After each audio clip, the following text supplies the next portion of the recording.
BA प्रथम वर्ष के छात्रों का स्वागत है। ऑनलाइन पढ़ाने की श्रृंखला में मैं आपको फिजिकल ज्योग्राफी और जियोमॉर्फोलॉजी के कुछ टॉपिक व्हाट्सएप और यूट्यूब के माध्यम से पढ़ा चुका हूँ। आज आप और हम जलवायु के वर्गीकरण का एक प्रयास जो कोपेन द्वारा किया गया, कोपेन ने जो जलवायु का वर्गीकरण किया उसका संक्षिप्त अध्ययन करते हैं। प्रयास करते हैं कि कोपेन का जो जलवायु वर्गीकरण है उसको किस प्रकार से एक सामान्य तौर पर समझा जा सकता है। तो बात करें कोपेन की, तो कोपेन का जो जलवायु वर्गीकरण था ये सबसे सरल और सबसे ज़्यादा प्रभावी है। इसने जलवायु का जो वर्गीकरण किया वो कैंटोल के जो वनस्पति वर्गीकरण और जो कैंटोल जो वनस्पतियों के वर्गीकरण में जिस सिद्धांत का उपयोग किया, मतलब कैंटोल के सिद्धांत का या कैंटोल की थ्योरी का अनुकरण किया, और इनका जो वर्गीकरण का आधार था उसमें तापमान और वर्षा को आधार माना गया, और वर्गीकरण का आधार मासिक और वार्षिक की स्थिति है। तापमान और वर्षा की मासिक और वार्षिक स्थिति इनके वर्गीकरण का आधार है। कोपेन ने पूरे विश्व के जलवायु को 5 वर्गों में बांटा, ABCDE, जो उष्णकटिबंधीय से शुरू होकर के हिमफॉल वाले आइस फॉल वाले क्षेत्रों तक सामान्य तौर पर इसको अपन देख सकते हैं। बात करें तो इनको आपने अंग्रेजी के 5 बड़े अक्षरों से निरूपित किया है, capital A, capital B, capital C, capital D और capital D E. Capital A इसका नामकरण और इसका वर्गीकरण 18 डिग्री सेल्सियस से ज़्यादा तापमान और लगभग साल भर वर्षा, चूँकि आपको पहले ही बताया है कि कोपेन के जलवायु के वर्गीकरण का आधार है वर्षा और तापमान। तो एक जलवायु में वो क्षेत्र आते हैं जिनमें हमेशा वर्ष भर 18 डिग्री सेल्सियस से ज़्यादा तापमान रहता है और बरसात रहती है। बी बी ए में ए एफ भी आता है, ए एस भी आता है, ए डब्ल्यू भी आता है। तो इसको मैं कोपेन के वर्गीकरण को आपको एक शॉर्ट वीडियो के माध्यम से संक्षिप्त रूप से समझाना चाहता हूँ। तो ए उष्णकटिबंधीय आर्द्र जलवायु है, इसमें 18 डिग्री सेल्सियस से ज़्यादा तापमान रहता है पूरे साल और बरसात होती है। बी जो ड्राई जलवायु है और गर्म शुष्क जलवायु और सैलून भरी नमी की कमी साल भर, मतलब ये ड्राई जलवायु है, इसमें पूरी साल भर नमी की कमी रहती है। तो ये भी बी एस और बी डब्ल्यू, ये कोपेन के जलवायु वर्गीकरण में अधिकांश जो 5 जो आपने जलवायु के प्रकार देखे हैं उसमें 4 प्रकार तो तापमान और वर्षा के आधार पर है, और ये जो बी प्रकार का वर्गीकरण है इसका आधार शुष्कता है। तो बी एस और बी डब्ल्यू ये इसके 2 भाग है। फिर बात करें सी, ये उष्ण आर्द्र समशीतोष्ण जलवायु है, सामान्य शीत ऋतु वाली मध्य अक्षांशीय आर्द्र जलवायु सी जलवायु में है। डी की बात करें तो मध्य अक्षांशीय शीत जलवायु। जैसे जैसे ए से ई की तरफ आते हैं तो शीतलता बढ़ती जाती है, टेम्परेचर कम होता जाता है। डी जलवायु की बात करें तो सबसे ठंडे महीने का औसत तापमान 3 डिग्री सेल्सियस से कम होता है। ध्रुवीय जलवायु ग्रीष्म ऋतु में उपस्थित रहती है, सारे साल बर्फ की बरसात होती है, ओवरऑल सारे साल ठंडा बना रहता है। अब इनका विस्तार से अध्ययन करते हैं। उष्णकटिबंधीय आर्द्र जलवायु, जिसको आप कैपिटल ए से शो कर रहे हैं। उष्णकटिबंधीय आर्द्र जलवायु का विस्तार विषुवत रेखा के दोनों तरफ 15 डिग्री से 25 डिग्री अक्षांश के बीच है। 15 डिग्री से 25 डिग्री उत्तरी और दक्षिण दोनों अक्षांशों के बीच है। इस जलवायु प्रदेश वाले भाग में पूरे साल प्रत्येक महीने का औसत तापमान 18 डिग्री सेल्सियस से अधिक रहता है। वार्षिक वर्षा की बात करें तो 1500 मिलीमीटर से अधिक रहती है।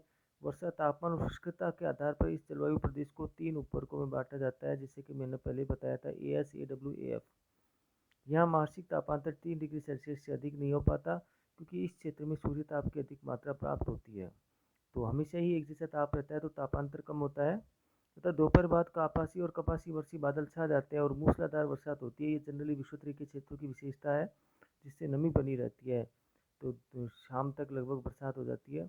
दिन का तापमान सामान्यतः 32 डिग्री सेल्सियस और रात का तापमान 22 डिग्री सेल्सियस के आसपास होता है। जाड़े के समय में सवाना जलवायु का प्रभाव देखने को मिलता है। सवाना प्रदेश में ग्रीष्म काल में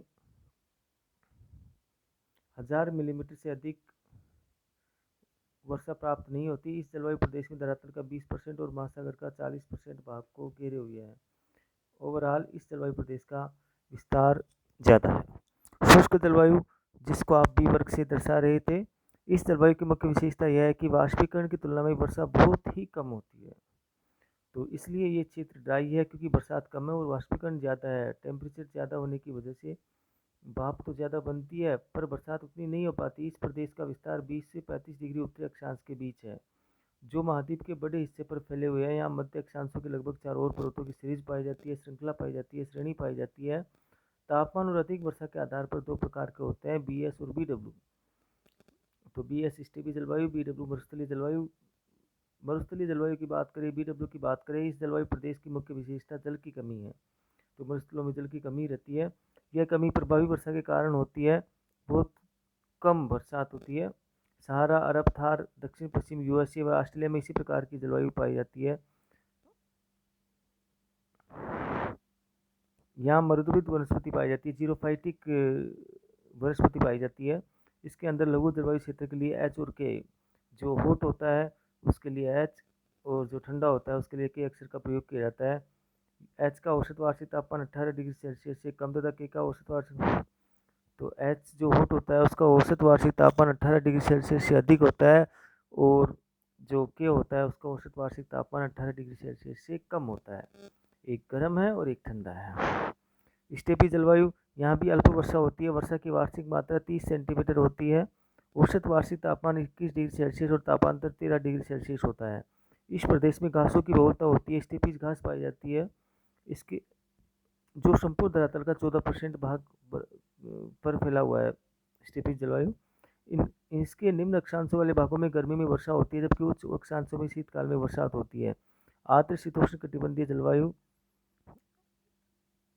जिसको सी से प्रेजेंट करते हैं अपन, इस जलवायु प्रदेश में सामान्यतः ग्रीष्म ऋतु आर्द्र होती है और शीत ऋतु मृदुल होती है। इसका विस्तार 30 से 50 डिग्री अक्षांशों के मध्य महाद्वीपों के दोनों ही किनारों पर पाया जाता है। ऋतुओं के अनुसार परिवर्तन बहुत ही स्पष्ट विशेषता है। शीतकाल में मध्य अक्षांशीय क्षेत्रों में चक्रवातों का प्रभाव रहता है। ग्रीष्म काल में अधिकतम तापमान डिग्री सेल्सियस से अधिक रहता है। इस जलवायु प्रदेश को 3 उपवर्गों में बांटा जाता है, भूमध्य सागरीय जलवायु सी एस, चीनी तुल्य जलवायु और पश्चिम यूरोपीय जलवायु। तो 3 प्रकार की जलवायु है सी में, भूमध्य सागरीय जलवायु, चीनी तुल्य जलवायु और पश्चिम यूरोपियन जलवायु। भूमध्य सागरीय जलवायु दोनों गोलार्धों में 30 से 35 डिग्री अक्षांशों के बीच महाद्वीपों के पश्चिम किनारों पर पाई जाती है। इसका विस्तार भूमध्य सागर के तटवर्ती क्षेत्रों में, विशेष रूप से उसी के आधार पर इसका नाम भूमध्य सागरीय जलवायु हुआ है। कैलिफोर्निया, पोर्टलैंड, ओरेगन, मध्य चिली, न्यूजीलैंड के उत्तरी द्वीप आदि क्षेत्रों में होता है। तो इस जलवायु की विशेषता मुख्य रूप से यह होती है कि सर्दियों में बरसात होती है। चीनी तुल्य जलवायु दोनों गोलार्धों में 25 से 45 डिग्री अक्षांशों के बीच महाद्वीपों के पूर्ववर्ती तटवर्ती क्षेत्रों में पाई जाती है। भूमध्य सागरीय जलवायु महाद्वीपों के पश्चिम तटवर्ती क्षेत्रों में पाई जाती है, और चीनी तुल्य जलवायु महाद्वीपों के पूर्वी तटीय क्षेत्रों में पाई जाती है। यहाँ सबसे उष्ण महीने का औसत तापमान 27 डिग्री सेल्सियस चला जाता है। रातें उमस भरी होती है, शीतकाल सॉफ्ट होता है। औसत वार्षिक वर्षा 100 सेंटीमीटर तक होती है। शीत ऋतु की तुलना में ग्रीष्म ऋतु में अधिक वर्षा होती है, और जो भूमध्य सागरीय जलवायु थी उसमें शीत ऋतु में अधिक बरसात होती है। पश्चिम यूरोपियन जलवायु की बात करें तो 40 से 65 डिग्री अक्षांशों के बीच महाद्वीपों के पश्चिम तटीय भागों में पाए जाते हैं। गर्मी के महीनों में औसत तापमान 15 डिग्री सेल्सियस से 20 डिग्री सेल्सियस और शीत ऋतु में 4 से 10 डिग्री सेल्सियस के बीच रहता है। वार्षिक औसत वर्षा 140 सेंटीमीटर के लगभग होती है। तो चीन तुल्य जलवायु, भूमध्य सागरीय जलवायु और पश्चिम यूरोपियन जलवायु, सी जलवायु के 3 भाग है। आर्द्र शीतोष्ण कटिबंधीय जलवायु डी, इस जलवायु का विस्तार केवल उत्तरी गोलार्ध में पाया जाता है, 50 से 70 डिग्री अक्षांशों के बीच पाया जाता है। डी जलवायु केवल उत्तरी गोलार्ध में है। ठंडी और लंबी शीत ऋतु व अधिक तापांतर इसकी विशेषता है। जैसे जैसे मैंने आपको बताया था, जलवायु का वर्गीकरण कैपिटल ए उष्ण आर्द्र जलवायु है, बी जो शुष्क जलवायु है, सी जैसे जैसे ए से ई तक अपन जैसे जैसे आएंगे शीतलता और तापमान कम होता जाएगा। ग्रीष्म ऋतु छोटी और मृदुल होती है। तापमान 10 डिग्री सेल्सियस से 15 डिग्री सेल्सियस के बीच रहता है और ठंड में महीने का तापमान -3 डिग्री सेल्सियस तक चला जाता है। इसे भी 3 उपवर्गों में बांटा जाता है: टेगा, पूर्वी समुद्र तटीय शीत जलवायु और महाद्वीपीय जलवायु। शीतकाल ध्रुवीय शीत वायु राशियाँ तेज गति से चलती है, जिससे हिम भरा रहता है। उन वायु राशियों में हिम भरा रहता है। ध्रुवीय जलवायु, जिसको आपने कैपिटल ई से शो किया था, यह जलवायु 70 डिग्री अक्षांशों से ध्रुव तक पाई जाती है। इस प्रदेश में उष्णतम महीने का तापमान 10 डिग्री सेल्सियस से अधिक नहीं हो पाता है। यह उत्तरी ध्रुव के तटवर्ती क्षेत्र, उत्तरी अमेरिका, यूरोप, ग्रीनलैंड और एशिया के उत्तरी भाग में फैला हुआ है। इसे भी 2 उपवर्गों में बांटा जाता है: ईटी और ईएफ।